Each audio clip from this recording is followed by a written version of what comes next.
Ayun, nandito tayo sa bahay ng aking Tito Roland. Pumutok yung fuse niya. Ayan ang tito ko. Yan. Putok daw ang fuse. Pero sabi ko, hindi puputok ang fuse kung walang short circuit. Simula kasi nung ginawa tong bahay na to, ito pa yung talagang origin na ano niya. Outlet. Ang nakatira kasi dito ay dalawang batang bata. Ayan. Yan kasi ay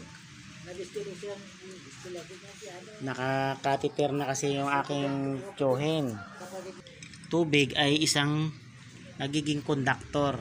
Yan.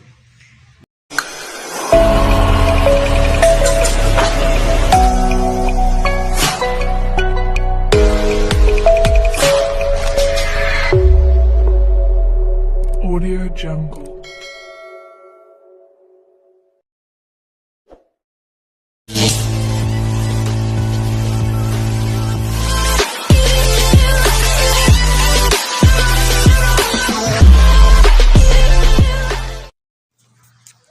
Nandito tayo sa bahay ng aking Tito Roland. Pumutok yung fuse niya, kaya lang pinalitan natin, tapos umusok ito.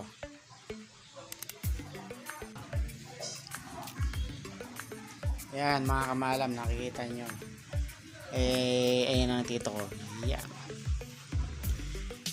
Tinawag nila ako kasi kapitbahay ko lang. At nagputok daw ang fuse. Pero sabi ko, hindi puputok ang fuse kung walang short circuit. So nung pinalitan natin ang fuse nya, ito na nga yung tinanggal natin. Umusok ito. Yan. Umusok. Ngayon, gagawin natin, puputulin na natin yan. Tumutulo ba dito? Tumutulo dito? Ayun, nababasa. So, pag kasi nababasa yan mga kamaalam, nagkakaroon ng contact yung dalawang line. Kaya ngayon, puputulin na natin yun. So,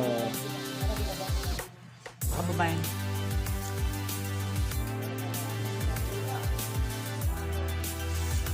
So, natin itong papag.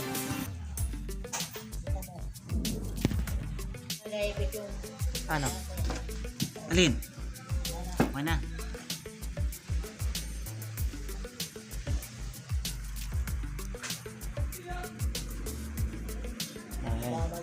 Kalawang na rin yung ano. So hindi na rin natin matanggal yung tornilyo sa sobrang kalawang. Yan yung umusok?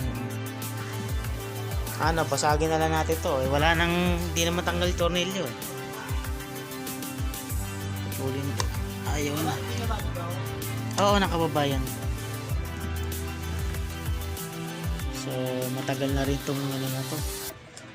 Kanilang saksakan.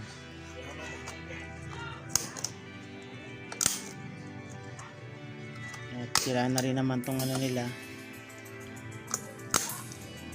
Ayan. Wala tayong maghahawak na ano. Block na rin yung ano.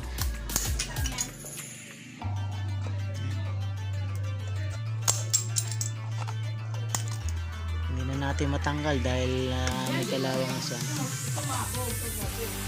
Then, simula kasi nung ginawa tong bahay na to, ito pa yung talagang origin na ano niya. Outlet. Kaya bulok na. Plus yung tubig nang gagaling sa bintana dumadaan dito, nababasa siya. So yung line 192 nagko-connect yan dahil ang tubig ay nagiging daan or conductor ng kuryente. Anong gagawin na dyan? Papatayin? Puputulin na lang yan. Di naman ninyo ginagamit to, di ba?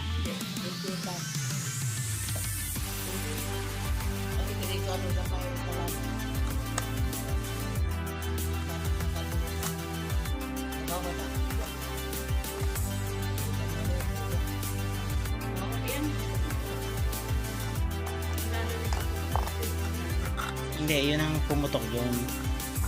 Kaya lang puputok ang switch kasi nga nagko-connecta yung ano eh. Eto, umiinit.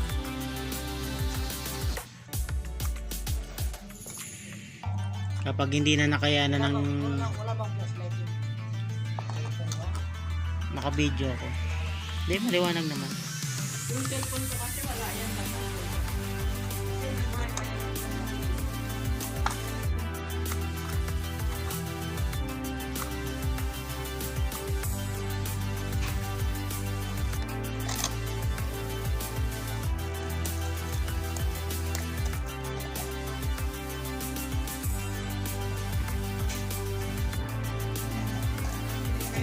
Inilaw na natin yung ating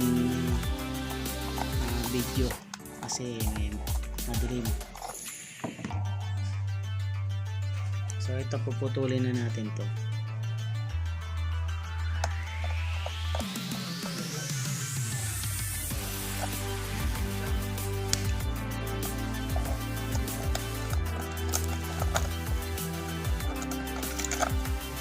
Nakikita niyo, bulok na talaga.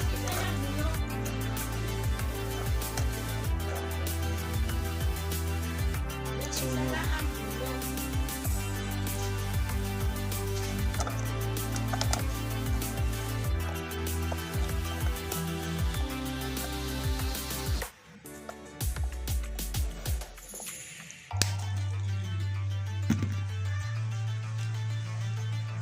ang nakatira kasi dito ay dalawang batang bata. Ayan.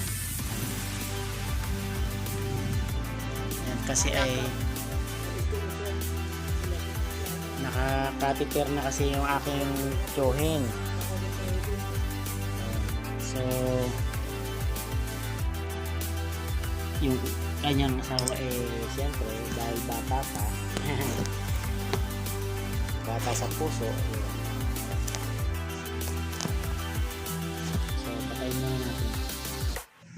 So yan, nalagyan na natin ng electrical tape, tapos paglalayuin na rin natin sila.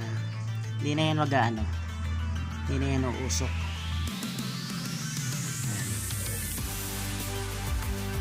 So bakit po ba susunog ang ganyan? Kaya nga nasabi ko, ang tubig ay isang nagiging conductor.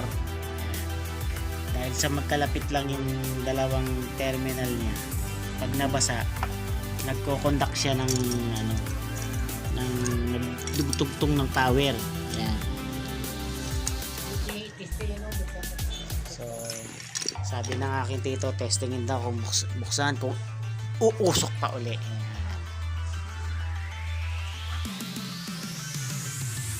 Kasi nung itinas natin ang ating fuse, nakita natin may umuusok doon. Yan.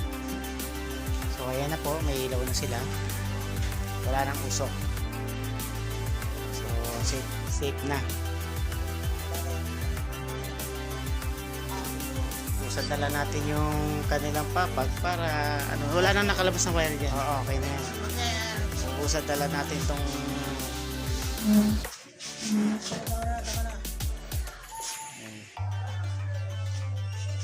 okay na. So ayan mga kamalam, okay na. Oh. Madam na.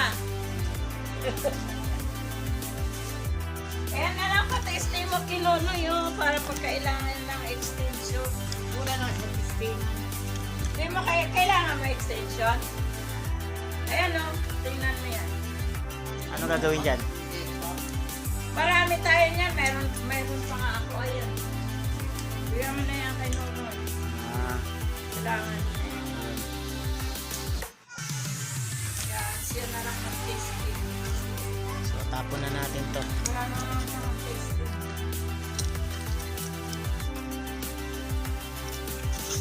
Meron pa, di ba meron ka pang malaki? Yung basurahan mo na sana. Wala. Yung kulay itim.